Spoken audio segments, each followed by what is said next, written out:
dar sequência no Revista da Manhã de hoje, falando de um assunto muito importante. Já comentamos e tivemos aí toda a parte técnica sendo relatada pelo Celso Domingues, que está presente novamente em nossos estúdios.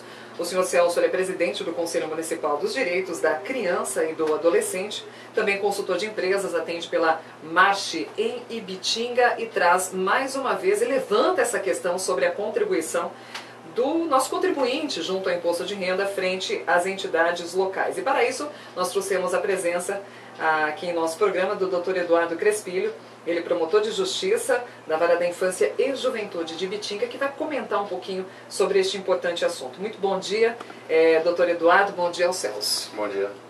Aproxima um pouquinho do microfone. Isso, perfeitamente.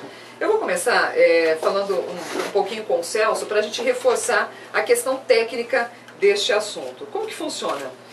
As declarações do Imposto de Renda de 2015, que estarão sendo realizadas, feitas e concluídas até o dia 30/4, que é o prazo final, 30 de abril, podem estar direcionando parte deste imposto de renda às entidades de Ibitinga. E isso é uma modalidade nova, não é, né, começou recentemente, e para isso a gente tem que ter, na questão técnica, acesso às ferramentas que estão disponíveis no próprio site do imposto de renda, não é mesmo, Celso? O próprio programa do imposto de renda trouxe essa facilidade. Esse é o primeiro ano que nós estamos conseguindo fazer essa destinação do imposto de renda, de parte do imposto de renda, para ser exato, 3% do imposto de renda devido pode ser destinado para o Fundo Municipal dos Direitos da Criança e do Adolescente.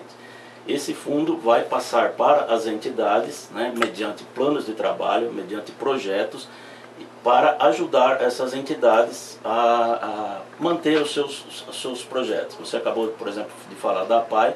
A APAE é uma entidade que tem projetos no Conselho Municipal dos Direitos da Criança e do Adolescente, entre outras entidades também. Então, são 8 entidades cadastradas e podem se beneficiar desse dinheiro que nós estaríamos mandando para o recurso federal. Nós podemos deixar aqui num fundo municipal e ser distribuído para as entidades de Ibitinga. Muito bem, excelente notícia, não é mesmo, doutor Eduardo? Uma vez que o senhor tem acompanhado todo um trabalho voltado para a criança, para o adolescente de Ibitinga, dentro da nossa comarca, que envolve demais municípios, então é de uma importância muito grande, uma vez que é um dos responsáveis por fiscalizar, né, essa questão das entidades municipais. Então é um assunto muito importante e que a população deveria prestigiar, né, aderindo a este assunto. Sim, com certeza. Eu tenho acompanhado o trabalho desenvolvido aqui em Ibitinga e tenho ficado muito feliz com os resultados. Aqui, como o Celso falou, são várias entidades que são beneficiadas por esse recurso e as pessoas, eu pude ver pessoalmente, que as pessoas são muito empenhadas, as pessoas que desenvolvem essas atividades são muito empenhadas e eles tentam realmente dar o seu máximo para melhorar a sociedade, transformar a vida de uma criança e do adolescente, enfim, para tentar mudar a realidade social, especialmente daquelas pessoas mais carentes. E até por isso que eu vim aqui hoje, agradeço a oportunidade, agradeço o convite, para estimular as pessoas e para chamar, convocar realmente toda a população para aderir a essa campanha, para fazer a sua doação. Essa doação é muito importante.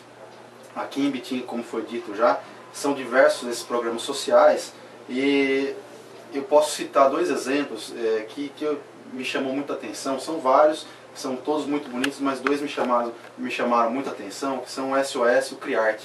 Esses programas, para quem não conhece ainda, eles recebem crianças e adolescentes nos períodos do dia em que eles não estão na escola.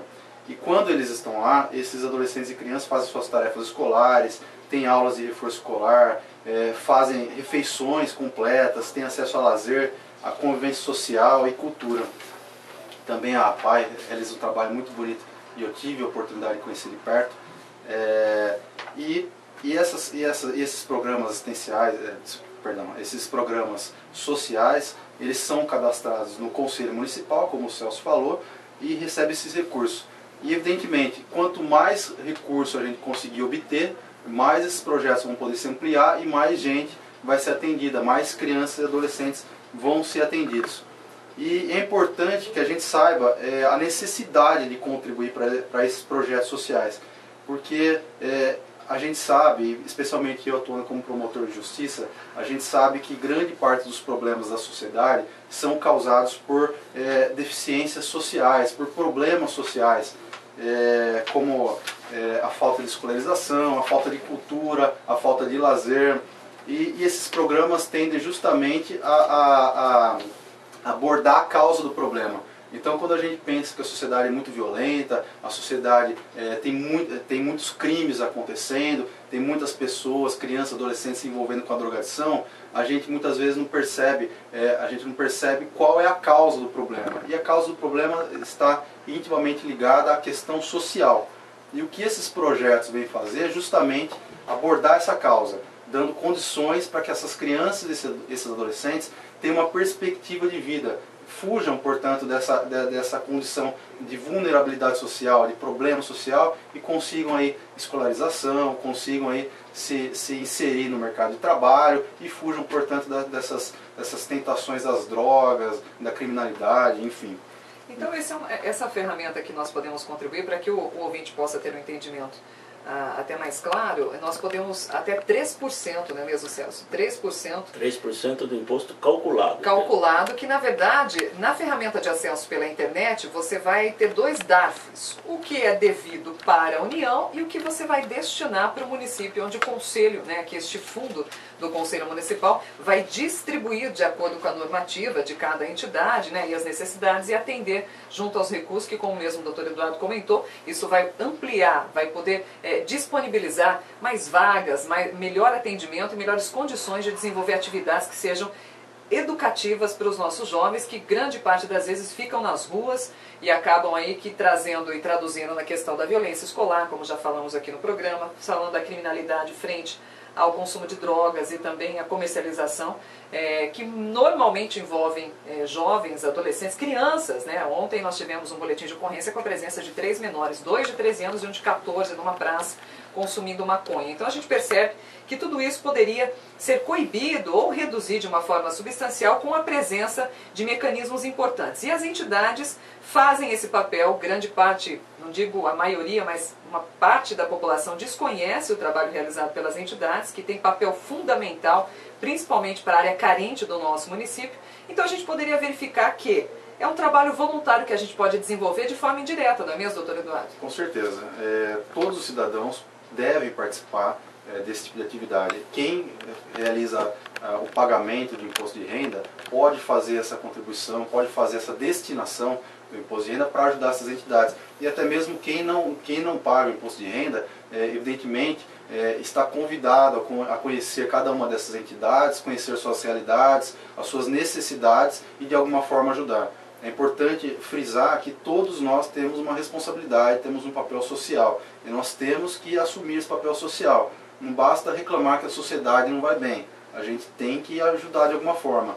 E essa forma de destinação de imposto de renda é uma ótima forma de contribuir para melhorar a nossa sociedade. E melhorar a sociedade significa melhorar a base da sociedade, que são as crianças e adolescentes.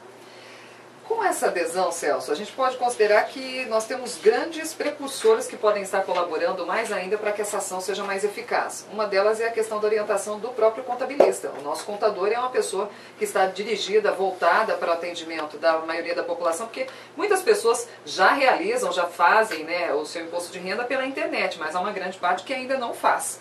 Eu diria que o contador tem um papel fundamental nessa campanha. Porque a grande maioria dos contribuintes ainda fazem a sua declaração de imposto de renda através de um contador. São, não sei dizer a porcentagem, mas uma grande maioria faz através de contador. E ficou muito simples de fazer isso daí, não tem nenhum motivo para não fazer essa destinação. E como já foi brilhantemente dito aqui pelo Dr. Eduardo, a gente... Fazendo essa destinação, você também disse, estaria fazendo um trabalho voluntário, quer dizer, aquele que não tem tempo, pelo menos pode fazer essa doação em dinheiro, e com isso nós estaríamos consertando a base de todos os problemas. Porque quando uma criança cai na promotoria, cai no juizado, ela já está numa fase aí que é complicado até às vezes reverter. Se nós tivéssemos conseguido pegar essa criança antes dela chegar nessa situação de vulnerabilidade, com certeza seria muito mais eficiente e nós teríamos bem menos criminalidade. Perfeitamente. A gente conversa com o Celso Domingues, o nosso presidente do Conselho Municipal dos Direitos da Criança e do Adolescente, e também com o Dr. Eduardo Crespilho, que é o nosso promotor de justiça tem toda uma responsabilidade frente à Vara da Infância e Juventude.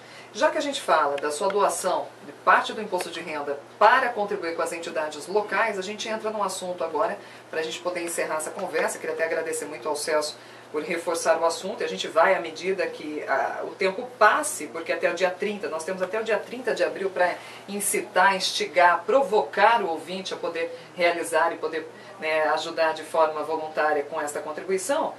Fica aqui a pergunta para a gente poder encerrar, doutor Eduardo, já que o senhor está tão envolvido nessa questão dos menores, né, sempre acompanha os problemas relacionados a grande parte envolvendo grande parte de pessoas carentes aqui, muitos adolescentes. Como é que fica a questão da maioridade penal? Eu acho que é uma oportunidade para a gente poder falar, numa opinião evidentemente pessoal, mas a redução da maioridade penal. Tem solução? Isso vai resolver o problema em si, como já foi dito para o senhor há poucos instantes? Sim, a minha opinião pessoal, eu deixo bem claro, é de que a redução da maioridade penal, ela traz a ilusão de que o problema vai ser resolvido, de que colocando menores de 18 anos na cadeia, isso vai diminuir a criminalidade entre os adolescentes. Mas, na verdade, essa é realmente uma falsa impressão, porque o problema está na base. O problema não está no momento em que o adolescente comete o ato infracional. Está na base, que é um problema social, como a gente disse, de falta de escolarização, de falta de perspectiva de futuro, de falta de acesso a serviços básicos como saúde, enfim, transporte, alimentação, enfim, todos esses problemas de base é que geram a criminalidade juvenil. Então, reduzir simplesmente a maioridade penal não vai resolver nada e, pelo contrário, vai aumentar o problema, porque eu posso trazer a minha experiência pessoal e profissional. Eu fui promotor de justiça em Cerqueira César, antes de passar aqui por Ibitinga, e lá existem 7 unidades da Fundação Casa. E eu acompanhei muito de perto o trabalho desenvolvido por essas unidades da Fundação Casa, e eu pude concluir que se trata de um trabalho muito sério, em que realmente o adolescente é inserido num programa de educação. Muitos deles saem desse ciclo vicioso de criminalidade, de atos infracionais. Evidentemente outros tantos não saem, mas o trabalho é sério e é bem desenvolvido.